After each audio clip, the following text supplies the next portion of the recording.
Okey, Assalamualaikum warahmatullahi wabarakatuh, pelajar-pelajar cikgu sekalian. Okey, hari ini kita akan teruskan dengan topik yang baru iaitu topik 14, irama dan pergerakan tingkatan 1. Okey, pembuka bicaranya. Pernahkah anda melihat pokok kelapa yang sedang bergoyang di tiup angin? Pelepah daun kelapa akan melambai-lambai mengikut arah pergerakan angin. Prinsip irama dan pergerakan dalam alam dapat digambarkan melalui imej pokok kelapa tersebut, manakala dalam karya seni pula dapat dihasilkan melalui pengulangan unsur-unsur seni dan hal benda. Dapatkah anda mengenal pasti prinsip irama dan pergerakan dalam karya seni di bawah? Okey, selepas mempelajari tajuk ini, awak semua akan memahami prinsip irama dan pergerakan, mengeksplorasi dan mengaplikasi prinsip irama dan pergerakan bagi mengukuhkan pemahaman terhadap bahasa seni visual, menzahirkan idea dan konsep melalui pelbagai sumber dan teknologi dalam penjanaan tugasan, dan awak semua juga akan menghayati hasil karya seni visual. Okey, kita akan teruskan dengan definisi irama dan pergerakan. Okey, jap. Okey. Irama. Irama merujuk kepada unsur-unsur seni yang berulang-ulang untuk menghasilkan pergerakan. Sebagai tambahan, pergerakan ialah keadaan objek yang bergerak, bergegar, bergoyang, bersinar dan berayun. Okey, maafkan cikgu. Irama ialah satu objek ilusi yang wujud daripada perulangan susunan atau lebih objek secara berterusan untuk menimbulkan harmoni.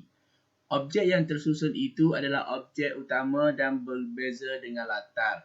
Okey. Sebagai contoh yang awak dapat lihat di sini ialah ini adalah gambaran irama dan pergerakan. Gambar irama. Kalau awak lihat gambar ini, awak juga dapat melihat sepertinya ianya mengalami pergerakan. Okey, contohnya awak lihat, awak tenung gambar ini menunjukkan prinsip irama dan pergerakan. Gambar itu seakan-akan bergerak dan berulang-ulang. Okey, itu adalah definisi irama dan pergerakan. Okey, seterusnya. Okey, ini adalah ciri-ciri irama dan pergerakan.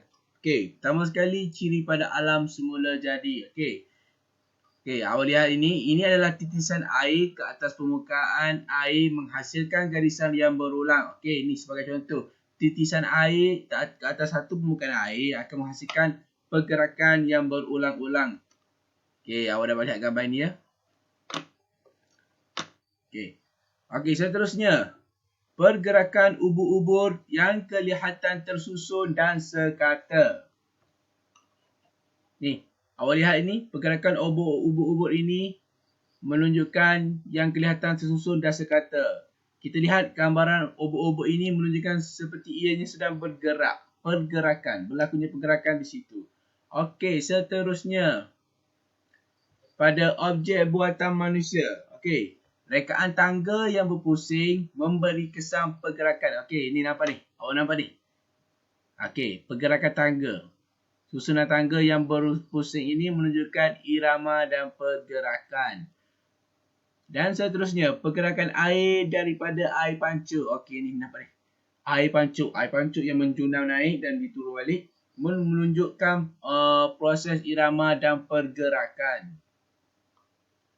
Okey, seterusnya, ciri-ciri pada karya seni visual. Okey, ini adalah karya Syekh Ahmad Jamal yang bertajuk Group pada tahun 1987. Ini pengulangan garisan yang berulang-ulang. Okey, awak tengok ni, karya dia mempunyai garisan yang berulang-ulang menimbulkan kesan irama dan pergerakan. Kita tengok pun kita tahu gambar karya itu menunjukkan sesuatu yang sedang bergerak dan berirama. Okey, apa tu? Garisan yang berulang-ulang. Okey, seterusnya. Karya daripada Yusuf Ghani yang bertajuk Siri Tari pada tahun 1989. Okey, nampak tu? Gambaran figura manusia yang sedang terbaring menunjukkan irama dan pergerakan. Pengulangan objek dan rupa. Nampak? Objek dan rupa. Ini rupa. Okey. Media yang digunakan adalah media campuran atas kertas. Ini adalah karya Yusuf Ghani pada tahun 1989. Okey, fungsi irama dan pergerakan pula ialah terdapat beberapa jenis irama dalam seni visual, iaitu irama rawak, irama biasa, irama berselang-seli, irama aliran dan irama progresif. Prinsip irama dan pergerakan dalam sesebuah karya seni akan memberi kesan dinamik. Rajah berikut menunjukkan fungsi irama dan pergerakan. Okey, ini fungsi irama dan pergerakan. Menjadikan karya seni lebih kelihatan lebih bertenaga dan realistik. Ini adalah karya Yong Lok Lam yang bertajuk Harbour pada tahun 2005. Okey, ini gambaran di sebuah jeti di Terengganu menggunakan media cat air atas kamera. Apa tu? Menjadikan karya seni lebih kelihatan bertenaga dan realistik. Apa tu?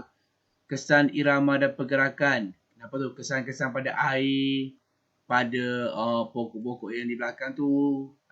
Nampak? Okey, seterusnya karya daripada Nick Rafil yang bertajuk The Winner pada tahun 2012 menjadikan aksi dalam karya seni lebih berkesan. Okey, awak nampak tu? Kesan daripada pergerakan penggunaan warna cat yang di latar belakang tu, jalinan dan kesan-kesan beralurnya mewujudkan perasaan irama dan pergerakan. Okey, kalau kita tengok pun kita tahu. Nampak seolah-olah kuda tu sedang bergerak. Menimbulkan kesan irama dan pergerakan. Okey. Seterusnya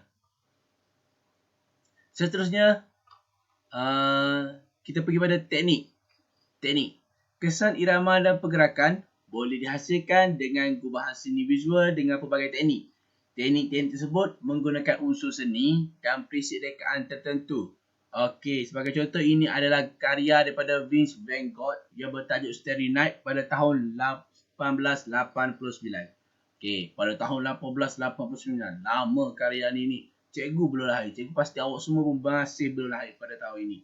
Cikgu sendiri belum lahir. Okey, karya ni olahan garisan melengkung dan beralun yang berulang-ulang. Okey, awak nampak ni. Belakang ni. Garisan yang melengkung dan beralun yang berulang-ulang ni. Okey, nampak ni. Dia berulang-ulang. Garisan ni menimbulkan kesan irama dan pergerakan. Kalau kita tengok pun kita tahu. Seolah-olah langit di belakang tu sedang bergerak.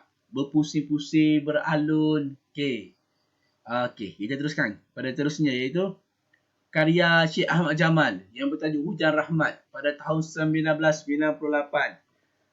Menggunakan cat akrilik pada tahun 1995. Maafkan cikgu. Cat akrilik atas kanvas. Okey. Ini adalah olahan unsur seni yang mewujudkan kesan irama dan pergerakan. Awak tengok tu, dia menggunakan cat akrilik atas kanvas. Kesan daripada warna itu yang menggunakan kaedah tertentu mewujudkan kesan irama dan pergerakan. Awak tengok tu warna cat yang ni. Awak tengok kesan warna cat menggunakan teknik sapuan. Disapu cat tu, disapu mewujudkan kesan irama dan pergerakan. Kalau kita tengok kita tahu bahawanya air hujan tu sedang menjunam jatuh. Kesan percikan, tengok kesan percikan dia ni. Kita tahu ini adalah irama dan pergerakan. Okey, seterusnya olahan unsur rupa berulang yang berbeza. Ni, karya Yusuf Ghani yang bertajuk Siri Tari pada tahun 1998. Menggunakan media cat minyak atas kanvas. Tengok. Olahan figura, apa tahu? Kesan. Gambaran figura yang sedang seakan-akan sedang menari atau bergaduh. Awak tengok kesan dia punya bentuk tu.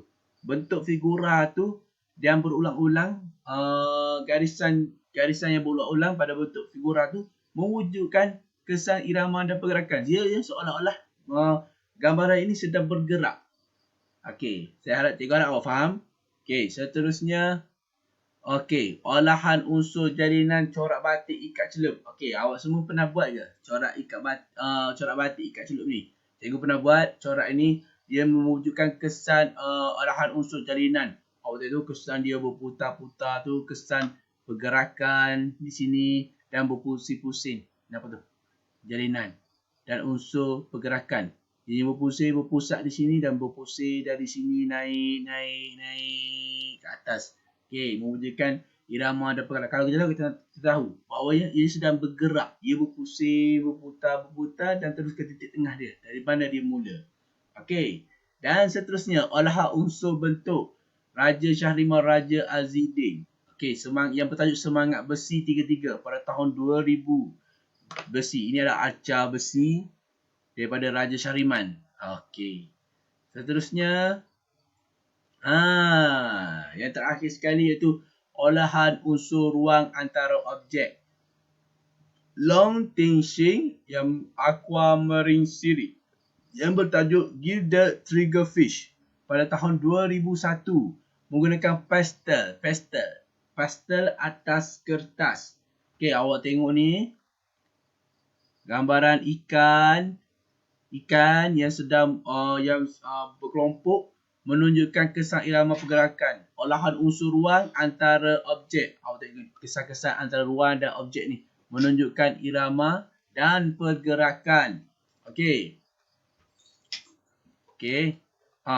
Okey, sampai situ saja tajuk irama dan pergerakan tentang persepsi seni irama dan pergerakan. Cikgu telah terangkan apakah itu definisi irama dan pergerakan, ciri-ciri irama dan pergerakan, fungsi dan teknik penghasilan irama dan pergerakan. Okey, cikgu ada sediakan kuis. Cikgu ada sediakan link untuk awak menjawab kuis. Okey, cikgu harap melalui pembacaan awak dan pemahaman awak tentang tajuk irama dan pergerakan, awak perlu jawab kuis yang cikgu telah sediakan. Dan jangan lupa untuk tulis nama awak terlebih dahulu untuk cikgu semak dan cikgu tanda supaya cikgu boleh lihat markah awak dan tahap kefahaman awak. Cikgu juga ada sediakan modul di bawah dan awak juga boleh buka dan baca sekali lagi dan fahami apakah itu irama dan pergerakan.